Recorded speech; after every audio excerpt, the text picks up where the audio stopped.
Susan Campi, a very warm welcome to the Humans versus Retirement podcast. Thank you so much, Dan. I am so honored to be here. Susan, I can't wait to have this conversation with you. We've had some back and forth on social media. We had a Zoom call a couple of weeks ago where we talked about mapping out this conversation. So thrilled to have you here, and I can't wait to have this conversation.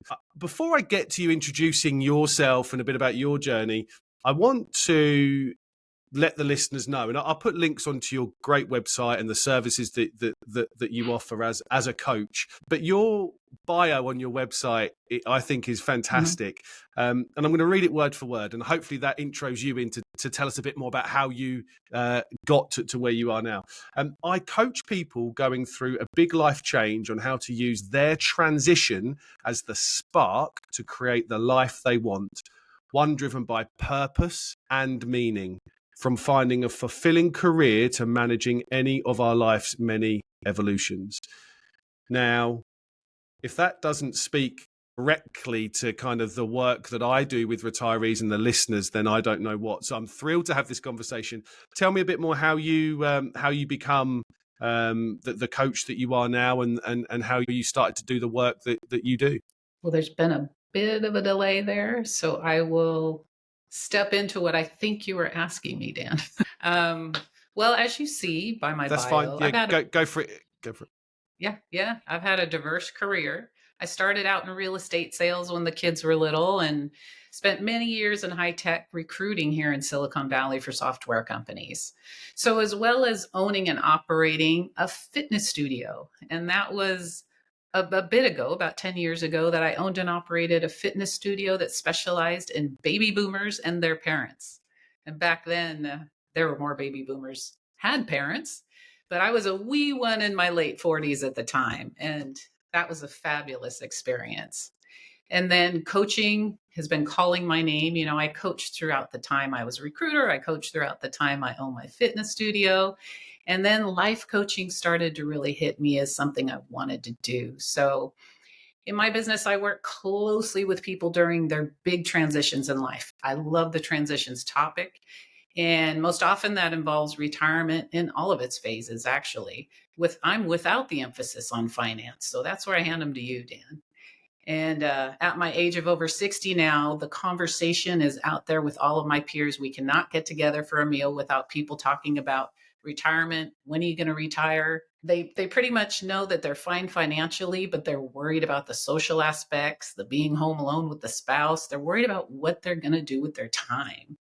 So I noticed that conversation was happening with a mix of kind of wide-eyed wonder and wide-eyed panic all at the same time. So this led me to really head down this path of retirement and study the heck out of it.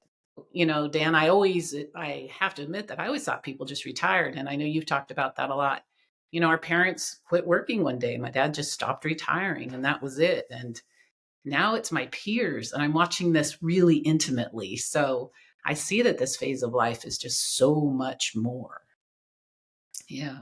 So I've had people reach out to me when they're considering retirement or even much after they retired because they want I call it a retirement reset.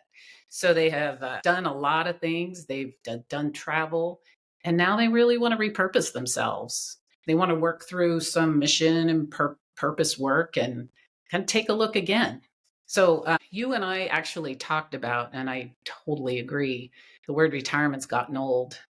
So I love repurpose. I love helping people to repurpose. So I think you kind of agree with that one. I mean, we can, you know, if we're retiring at 62, 65, we could have a lot of years left. So I feel like boomers are retiring differently than their parents did. My dad was very happy to purchase a recliner and hang around the house. And then my mom worked all her life raising 8 kids. So she was hoping to travel a lot and they didn't really align. But kind of the bottom line there is we don't have role models as boomers. Our parents lived a very different life. They're doing it very differently, especially women for the most part. I know my mom was a stay-at-home mom.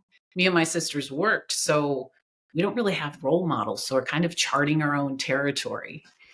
So we're building this new phase of life and we're repurposing, We're reinventing, we're rebooting, we're recharging, and we're recharting new territory. So it's exciting.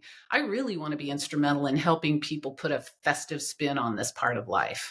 I mean, whether you call it a third quarter, a third act, fourth quarter, whatever, but creating a bit of order to their chaos. This is my passion. You seem to have gone, Dan. No, I'm still here. The audio's a bit. I'm listening. It's fine. We'll cut back in. I'm just going to ask a question and we'll cut back in. You can hear me okay? Yep. Yeah, fine. So I'm just going to clap so James will know when to come back in, and then we'll just cut that bit out. Did you get to the end of create a bit of order to the chaos? Yes. Yeah. No, I heard everything you said. So it you just heard kind it of all. froze a Okay. bit then. Yeah. No, absolutely great. Mhm. I'm just going to clap back in, and then we'll go back into that repurposing bit, if that's all right. I have a little pause here for your retirement's a significant transition question, if you want to go there. Yeah, I just want to go. I'll keep going into the repurpose bit because I think it's really interesting, and I just want to get a few views on you on that. Yeah, we'll go into that. Yeah.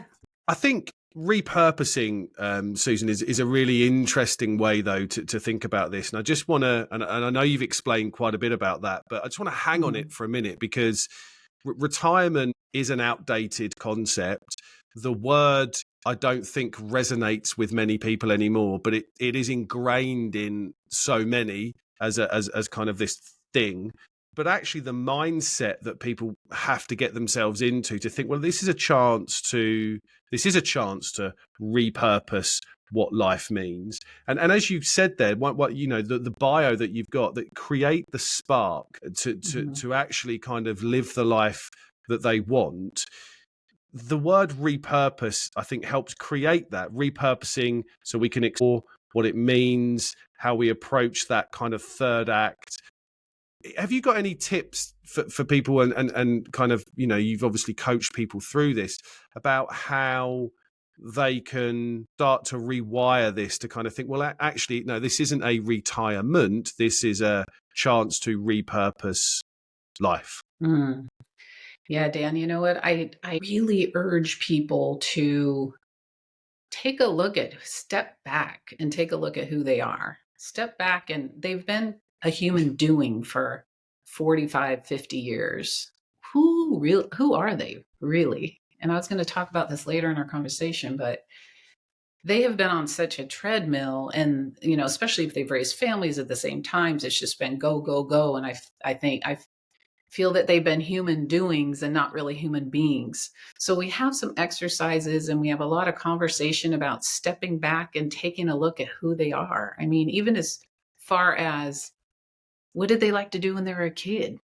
I have people that say, I had somebody recently say to me, I used to sit and draw and draw and draw, and I haven't picked up a colored pencil in 50 years. Who are you? And people haven't had the luxury to even think about this. So we can spend a lot of time on that. You know, I always meet my clients where they are. Sometimes they don't want to go that deep. But if they do, it's my favorite thing to do with them because what they come up with is remarkable and surprising to them. That's what's really fun. Yeah. It's really surprising sometimes. It's there's almost kind of an element of that self-discovery, but you're not really discovering anything new. You're discovering things that may have got pushed down and how kind of, you know, over the period, you know, and I think I talk about, you know, the second childhood element of what retirement is and the chance to be curious again and think about how you felt as a 15, 16-year-old, maybe even a little bit younger.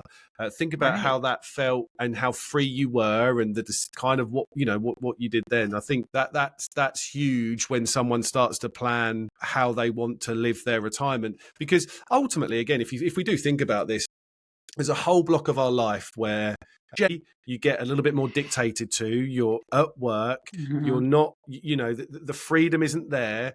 And for the first time that you've got this opportunity, and it might take quite a bit of work to dig back 30 to 40 years to feel like, oh, I used to feel like this, or, you know, bring to the surface stuff that has just been maybe pushed down a lot over a really big period of time.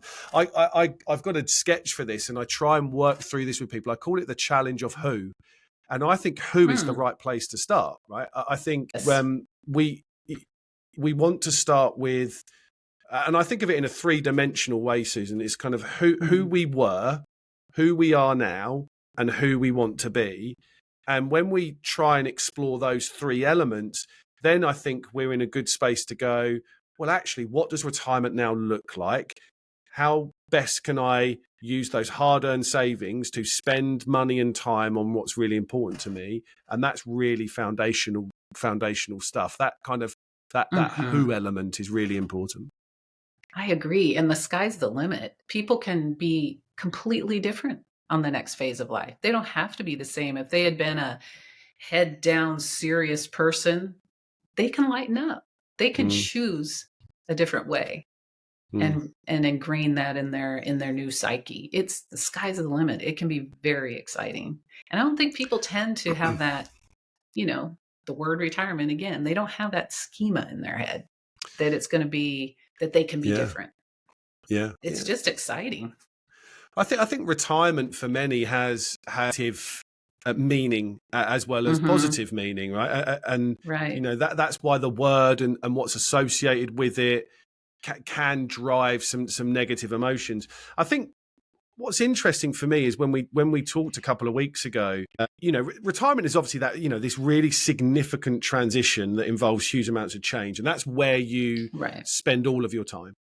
And that can obviously be a scary time for many people. And I think that's why the retirement word has negative connotations. This is actually quite a scary moment in life. What the hell am I going to do with my time? I'm just going to get through this, right? But when you and I talked, we talked about, well, actually, how can people not only survive, which is a basic foundational human instinct. So human beings will always look to survive first. But more importantly, thrive during this thing. How can we shift this rather scary, monumental transition and change that makes us feel a little bit anxious? To kind of understand, well, here's the survival element, and actually now I'm going to go ahead and thrive and spark into life. Right. You know what? I go back to the foundation. It's not to quote a quote that's quoted too much, but Ben Franklin said it well: by failing to prepare, you're preparing to fail. And this isn't a win, lose, or fail situation. Preparation is everything. And really being thoughtful and mindful. And I hear, especially from my male clients, that it didn't enter their mind to go anywhere but to the numbers first. And they realize later, oh man, there was way more to this. And, they've even said to me, well, guys kind of don't tend to talk about stuff like that.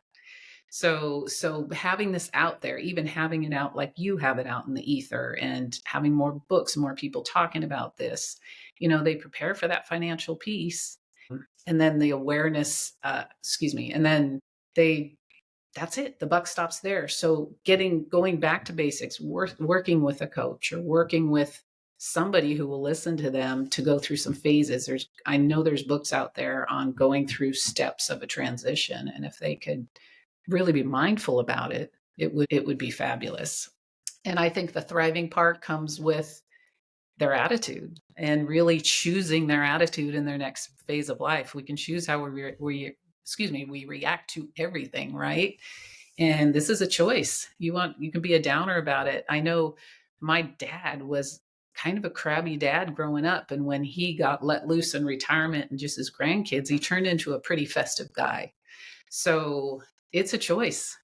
It's a choice. I think that is really interesting. There's loads of research about your attitude in later life, your attitude as you age, and actually how that extends your life by quite significant years, like 4 to 5 to 6 years in different studies that you see, right?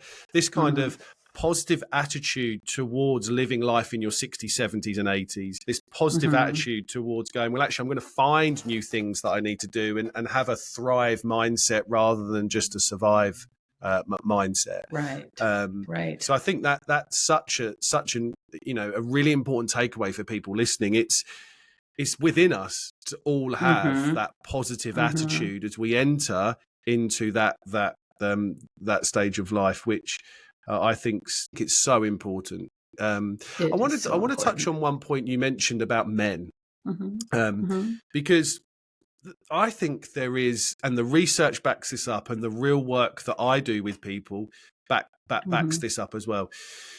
there is a real disparity between men and women when it comes to retirement. I think, on general, women tend to retire better than men because women seem to have better social networks and are better at making social connections and are better at change. But men often have, and again, we're not going to be stereotypical so much here, but let's just say, the person that's worked or the man that's worked, and actually a massive part of their life has been work, which means a lot of their social connections are wrapped up in work, and they might be quite surface level social connections. And I think, like you said, men have trouble thinking, well, actually, I need to now go and interact with new people, and do I really want to do that, and what does that mean, and I'm leaving the work, and how so do you see that a lot, the difference between this, the transition between men and women, and how they adapt and how their attitudes are? I do see that a lot. The men tend to retire and expect their partner and their family to take care of all their social life because that's the way it's been. It's been, and exactly as you said, their social life was at work, and that was enough for them. Encouraging men to go join meetups for, I don't know, do you have meetups in the UK? Yeah, to get them to join. I always recommend meetups. When I moved to a new area, I started looking at hiking meetups and sailing meetups. It's a way to join groups and meet people. That's way more like pulling teeth on men than it is women. And that's a deep rooted thing that isn't easy to change, but bringing it up to them, it's like a paradigm shift when you say, what do you think about looking on Meetup and seeing if there's hiking groups or golfing groups or whatever. It kind of, I feel like I'm really, really telling them something they don't want to hear, but some will do it. Some will do it. Now there's even men's groups that are quite spiritual in nature that are growing here in California, at least. So some men are even doing that to get their bearings. So, we're evolving as a species. We're evolving in understanding that we're the ones who drive our life, right? As we just talked about. And some of them will adapt and some don't. Another thing about the men and women, and this was a piece that I find really interesting, is that we have a whole different, and this could be a whole different podcast, situation with women, especially executive women. Now, when they're in their 50s and 60s, and I kind of hate to say this, I don't want to sound sour grapes, but as women are in their 50s and 60s, they're a bit ignored by society. We don't feel as seen. And that's not to be paranoid. That's just kind of a fact. And it happens to old people in general. But women who were known for their career and they were executives and they walked in a room and everybody stopped talking and it turned around. Now they're in their 60s and they're retiring and they go out in society and they're just not that important anymore. And they don't have that situation where the seas part for them when they walk in a room. It's a huge adjustment. So women and men have different issues in retirement. I mean, this could happen to men as well, of course, but women, they're so revered if they are high up, everybody is when they're VP level and above. But for women then to be in a society that kind of ignores them after they retire, it's rough. And it's something that we work through. I was thinking of I was going to start a support group on it, or support group, but kind of courses on it because it's rough. I think we get, or my experience when talking with couples is that they end up both assuming that one another are thinking the same thing, that it's a real challenge for them to kind of bring out their own concerns and their own challenges, because the husband is thinking that the wife is thinking what he's thinking, and the wife is kind of so communication is so critical in this point for couples that have had different lives. I was talking today to someone about this, going, well, you're moving from a situation where you've been apart for a big part of your life. Right. So, you've come together at certain points, but you both might be working and you both might work different hours. And, then you have the children potentially, and weekends, you might split yourselves a little bit around and all this stuff. And that's happened for such a prolonged period of time that you're then saying, oh, by the way, you're going to now spend all of your time together for the rest of your life. And that can be quite, if not talked about, that can be quite daunting for people. And that transition into that, if not thought about, and planned for and talked about can lead to some real trouble in people, I think. Absolutely. I think I heard that the divorce rate is actually for people over 60, right? Yeah, it is. Yeah. Well, I think that's it depends. If you've had a pattern of not communicating about things your whole marriage, this is going to be a rough one.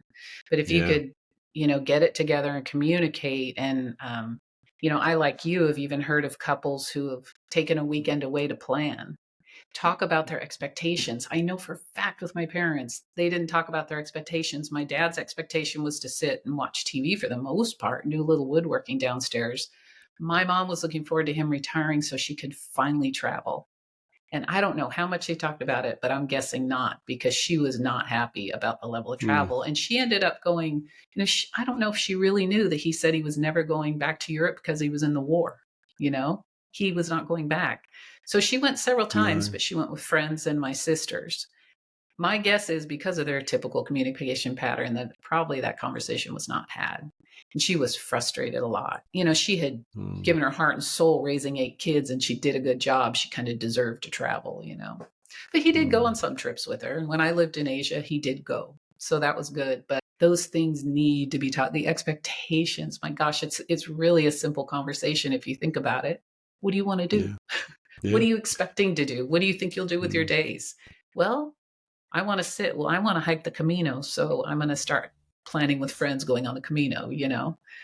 It's conversation. I think that the word that you said there is expectations is absolutely spot on. It's setting expectations and just simple kind of, well, what do you want to do with your time? Mm-hmm. And the other word I Exactly. think I like is assumptions, because Yes. I see people assuming, as I said, the other one. And actually, most assumptions are false, because it's your own inner beliefs that you're kind of then portraying onto someone else. So I think when it comes to assuming what people want to do, we need to have conversations about, is my assumption on what I'm thinking true? And let me know what you're expecting. Just, and have that little Right. conversation around it. It can be really transformational when Right. it comes to couples really thinking about how they're going to work together. Yeah. As the old saying goes, and as assuming makes an ass of you and me, right? Yeah. Yeah, yeah, yeah, Assumptions most of the time are wrong and are the reason for most fights. yeah. This is definitely an aspect of life I actually created a retirement wheel. And actually, I offer it to people who are watching. They can look on my website and download it. It's a retirement wheel that can help people visualize all the pieces, because it's not just the financial piece, as we have so declared here. There's so many aspects of life. So I really urge people. You asked me about how I get people to, think a little differently or look at things differently, and it's really about going deep inside and thinking about things with your heart. And I do get a little woo on this, but I think it's time for some woo and some introspection when you're looking at such a Mm, big life transition. So, I keep in mind everybody is different. Everybody wants something different. So I approach people all different ways, and there's no formula, but on this wheel, it really helps if you look at each piece, and I can explain each piece. So there's the spiritual piece. I kind of slash spiritual self time. So whatever that is to you, how are you in your spiritual piece? And will you give yourself time for that piece? With me, it's meditation. I love going on retreats. I love silent retreats. I love all learning retreats. I love it all. So what is it for you? Is it your religion? Is it your faith? What is it? And how are you going to keep it in your life and forefront of your life? My wheel has, I think, eight sections. One is, and this is typical of a wheel of life, but a little different, a different time in your life. So family and friends. I love that longitudinal study by Waldinger, the good, and his book, The Good Life, really worth reading. The mm, Harvard study. mm, It proved that people who live happy, long, fulfilling lives had a really strong social connection and strong social life. So if family and friends have been somewhat neglected during your tenure of work for the last 40 years, what are you going to do to build that up? you have a responsibility there to build it up for yourself and make it robust because it's so huge. So another part of that wheel is partnership and love. This is a big one, as we just discussed. So Yeah. what are you going to do to have that conversation? This will evolve greatly with retirement. You can't pretend it's not going to. I mean, everybody has a different situation. Somebody might be retiring, going home to somebody that's already retired, or going home to somebody who's not home yet because they haven't retired. So what's that conversation? If the other person hasn't retired, do they have any idea when they will? So how can you make maybe a new vow even to honor and to be patient with one another, to honor one another's new phase of life because it's so new. It's like when you had a kid back in the day, everything changed, and it's worth a talk. It's worth a talk. So another part of that wheel is health and fitness. And I love this topic since I'm a former gym owner and personal trainer, and I love to move myself. So I'm a hiker, I'm a yogi, dying to get on the Camino. I haven't done that yet, but nobody can tell me they're too old. I love when people try that one on me. When I had the fitness studio, I had Mary. Mary, I had her from the time she was 93 to 97. She came to my studio. She had been going there for years. And all I can say is that neurons that fire together, wire together, because she would take the summer off because she went back to New York. And when she would come back to California in October, she said, she didn't have a gym there. Not many people take a 93-year-old in a gym, but she was my love. I loved when Mary walked in the door, and she walked ramrod straight, and she knew how to work out because she'd been a physical therapist. So she was just cool. And she would come back in October, and she'd say, I haven't been working out. I can't even remember what she called it. I think it was a funny name. But she would stand there and start with her balance. She'd hold on to a bar and lift a leg and lift another leg and lift a leg. She was just a riot. She was the first one who said to me, I'm going to slide in home base. I'm going to get out of this life all worn out, and I'm going to be bruised and battered. But I think I learned later that was Mae West that said that. The health and fitness piece of it's something you've neglected, which so many people do during their busy executive lives. Do something to get it back. And I love making that fun for people. And I loved making it something that's tailored to them because everybody likes something different. I used to have people at the gym that just hated certain things, and they look at me with a panic on their face. I hate to run. And I'd say, that's okay. We don't have to run. There's many ways to get people out and moving. Another part of that wheel is fun, play, and travel. And one thing I like to ask people, we talked about this earlier. Well, we did talk about this, is what did you like to play when you were a child? And not only what did you like to play, but what did that feel like? Because when somebody asked me this question not too long ago, the only thing I could picture, because I did a lot of dumb things I'm not going to do now, like playing ding dong ditch, playing tag in the street, and making mud pies. I'm not going to do that. But the way I felt, I used to spin around, skip. And when somebody asked me that question, I thought about it. It was more the feeling I went to, and just the feeling of lightness and sheer carefree. So I actually went online and bought a hula hoop. I thought, I'm going to hula hoop. And what's funny is at my gym, we had hula hoops. I specialized in boomers and their parents. So people would walk in and I would hand them a hula hoop. At first, they'd look at it and me like I was out of my mind. Then they would take it, get this huge grin on their face. Like, you cannot look at a hula hoop without smiling, and you can't try it without smiling. Exactly. So it's about the fun. It's about bringing fun and lightness back in your life. And maybe that's me. All I ever want to do is have fun, but I'm gonna get my clients to do it too. So another part of that wheel is curiosity and learning. Remaining curious is everything. We don't want to be boring old people. I'll tell you, my number one thing for curiosity, learning, growth is podcasts. That's how I found you. I freaking love podcasts. I can learn anything on a podcast. I'm a podcast and YouTube junkie, and I spend a lot of time hiking my mountain, which is right there. And it's always a podcast. Always. Yep. I don't have a lot of idle time where I'm not learning something. It's just fun. So I follow thought leaders, and I just feel so lucky that that's at our fingertips now. We don't have to go to the library to learn. We just pop it in. Yeah. I like to plug Yeah. I'd like to plug MEA here. It's have you heard of the Modern Elder Academy? I have. Is that Chip? You still there? Yeah, that's Chip. And yeah, I'm here. Chip. So I don't know if I'm frozen. Chip Conley. No. He just put out the book Learning to Love Midlife. That's a fun one. MEA, it's a midlife wisdom school. I'm a part of the alumni now because I've gone to one of their courses down in Baja and had done one of their online courses.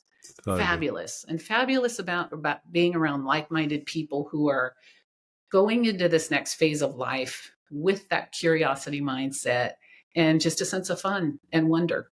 That's what it's all about. So staying curious. Yeah.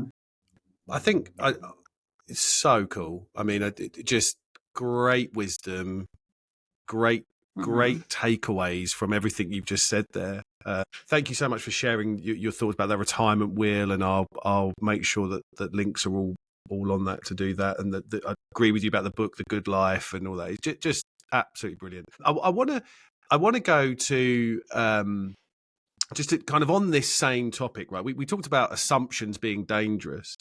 I think one of the problems I see is that many people see retirement as kind of like the finish line, like the end game, like the holy grail, the thing that I've been working for 30 years has come about.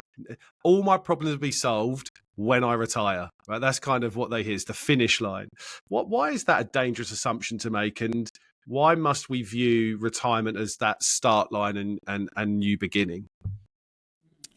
Question, Dan.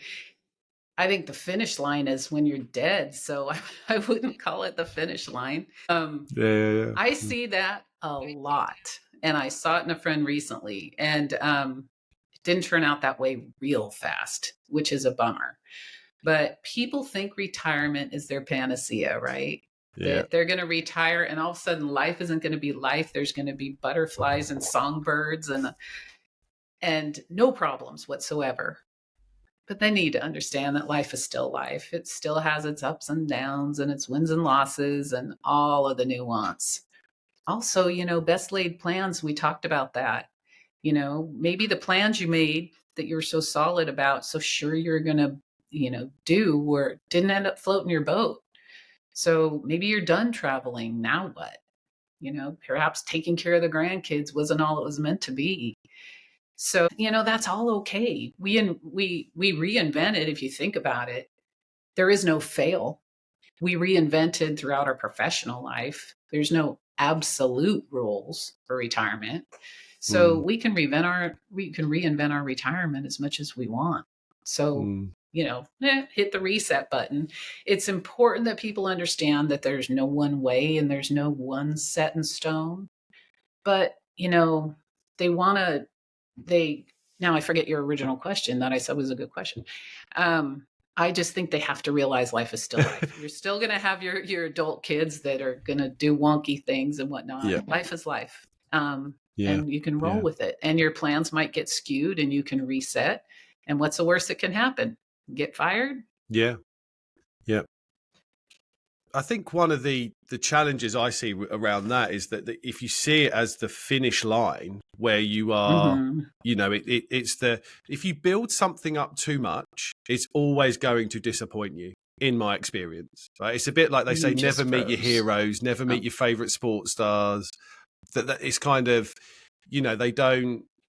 It's don't meet your heroes, that kind of thing. If people build something up too much as this thing that's going to impact everything, then I think you're only setting it up to disappoint. And I think that's why seeing it as the panacea, the holy grail, is a really dangerous assumption to make. See it as a new phase of life and a new beginning, and put some work into it, right? Like any transition, like any new moment. When you think about new career, whether you've had children, moved house, all these other little transitions you've done, they require work and time in order for us to feel like that, that we've put the work behind the scenes to do it.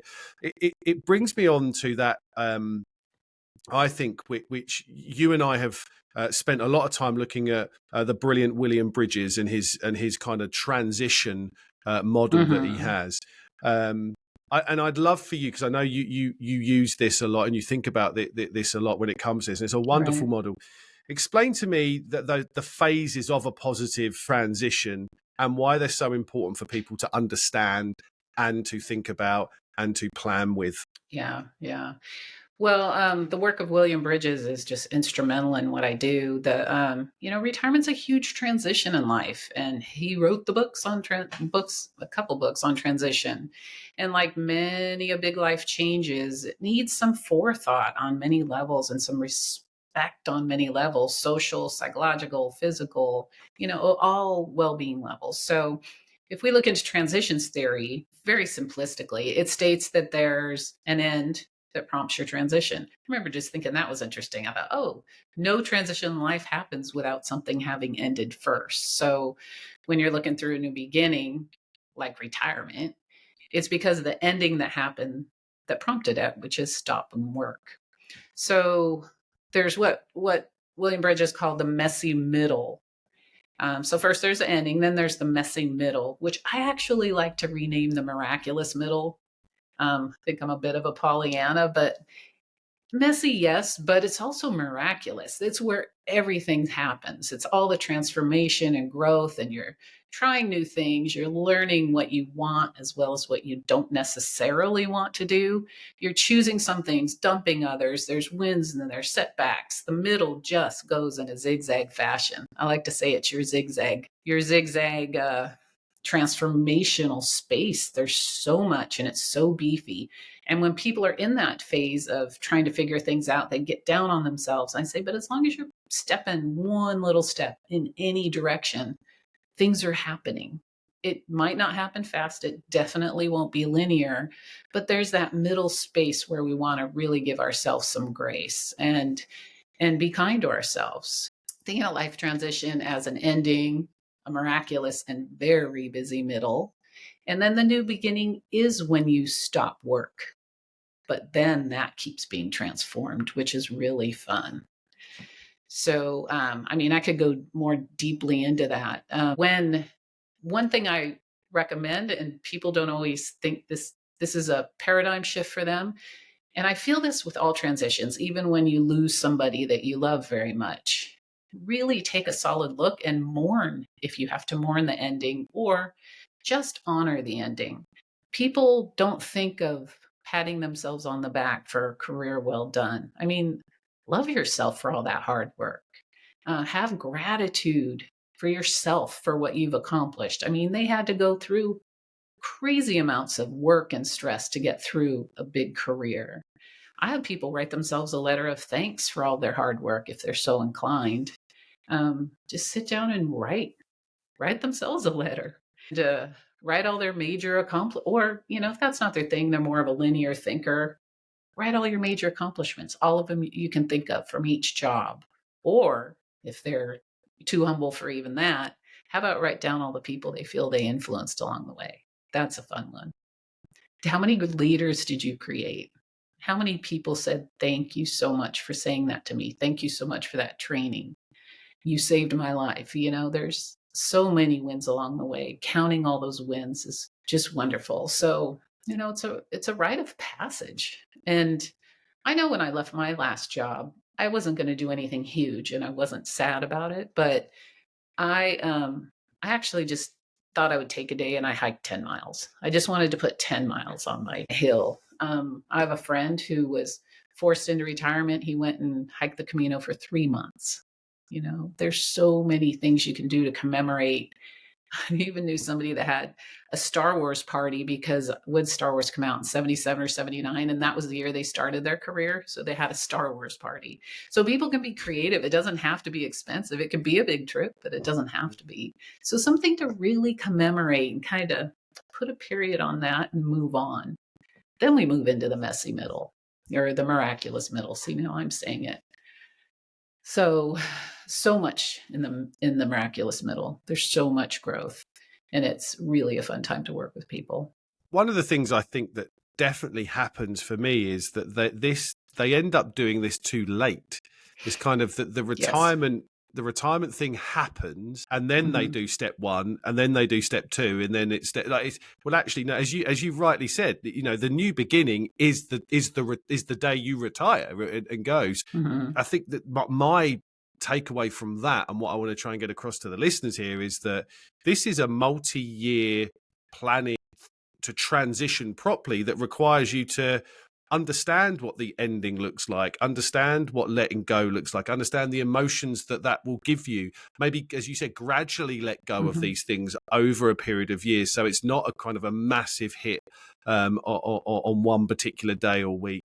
Think about that, and live the messy middle before you get, you don't want to be in that messy middle stage having retired already, because you're going to have to go through a series of motions of what that looks like, and then you hit that end date. So I think it's really important to give time and grace to this planning process. I heard last year sometime that anecdotal quotes out there that people spend more time planning a 2-week holiday vacation than they do planning a 30 to 40 year retirement, right? That's kind of like, it's so true. It's mad. You're planning a massive stage of life, so you need to put some work and do some heavy lifting. That's very true, but also if I look at it as there is no wrong way. I had somebody reach out to me recently who had been a year retired, and now they're thinking, my gosh, I never planned this. What am I doing? That's also a fun time we can go all the way back to the beginning and do some purpose work and really take a look at who they are. And it's sometimes a fun time for them to do it because they are relaxed now. And I try to get them not to be down on themselves about taking a while. You don't have to be down on yourselves. There's no right or wrong. There's no right path. And I think, like you said, with men, they tend to wait until after they've been out a couple years to really process it. So there is no proper per se. And I'm not sure, it almost reminds me of, and I don't know if this is the best analogy, but I remember when my mom was dying of cancer, we thought we were mourning ahead of time. You can't, because you really can't know what it's like until that person goes. And that's kind of a rough analogy for it, but it's kind of like retirement. They don't think there's anything to plan for other than financial, and they're very proud of that until they live it. So it's okay if the cart becomes before the horse. It's actually a fun time to grab them and see what they've been doing, see what's worked, what hasn't worked. Talked to somebody more recently that everything's worked. They're just now bored and want that reset, recalibration. Repurpose. It's a really, really valid and interesting point. In an idealistic world, you spend a couple of years planning it and doing all this stuff, but as you said, everyone's unique and everyone does things their own way, and these models are useful, but they can be applied in different ways and different versions at different stages. But I think what you said there is really interesting, in that people are unique in this journey, and we need to allow them to feel like, I suppose, retirement is something that you don't know what it's like until you're doing it, until you live it. It's one of those things that you just have no idea. There is no, as many books has been written about it, there is no really one manual. It's a bit like bringing up a kid, right? I mean, there's no manual for this as such. So it's difficult to plan for retirement, and I say that actually one of the faults I see in retirement planning is too many people treat retirement like a complicated problem that can be solved by numbers and solutions and plans, right? But it can't. Retirement is a complex problem that actually probably can never be solved, and requires consistent adaptation, change, and everything, because we just don't know what it's like until we're living in it. And I think that's right. Everybody needs permission to know that it's okay to not know what this looks like. It's okay to change plans. It's okay, because we just don't know. As long as we have I think we started this conversation with some foundational stuff, that kind of purpose and meaning. I think as long as those foundational stuffs are in there, why do you want to pull back the duvet? Who do you want to be? Who are you trying to be? Then everything else is just a journey, right? And who knows how you get there, but you need some guidance and some understanding about that. that the plans are just wrong because because they're just never going to be lived because we don't know what the future holds. Right. Like you say, that goal setting. Goals are made to be broken, right? And life changes too much. Your kids are growing, they're having kids. Those kids are growing. You might be needed. They're so it time to be malleable. Time to be malleable. And you never know if that hate to say it, but a knee that's acting up. What's that going to bring me down the line? I've got to be patient. And having that grace with ourselves. Having that grace is just so important. I do feel like in Western society, we tend to beat ourselves to a pulp about everything. And if we're not perfect in everything, we really beat ourselves up. And I would love, that's a whole different topic, is people realizing that they're just all pretty cool and to learn to love themselves. That would be a great thing to do in retirement. Susan, I think that's a wonderful place for us to kind of wrap this, because I think that, that is quite a foundational statement. And I would encourage people to rewind that last 30 seconds, because I think that's so important. That is the foundation of a long, happy retirement. Yes. Susan, where can people find you? And you're obviously going to be very gracious with your retirement wheel, which I think is amazing. And I'll put it in the show notes, put your website in the show notes. But people can find you. You've got a great website. You do a lot of coaching with people. Yeah. Well, I'm on LinkedIn, Suzanne Campi, just SUZANNE CAMPI. And also SuzanneCampiCoaching.com. It's a bit of a mouthful. So check out my website. I do offer that wheel for folks, and also a 30-minute consultation if you'd like to have a chat. And then follow me on LinkedIn as well as connecting with me. Please do follow me, and I'll keep you posted on my upcoming webinar. Fantastic. Susan, thank you for taking such, a big amount of time out of your day to join me. It's been such a great conversation, and I've loved everything you've said, and thank you for the work that you do. I know how transformational it is for people. So thank you so much. Yeah. Thank you for the work you do, Dan. I love that you're getting this out there to the world and to your peers. I really do. I appreciate that so much. Thank you. And that just leaves me to thank everyone once again for joining us for another episode of the Humans versus Retirement podcast. Until next time, take care.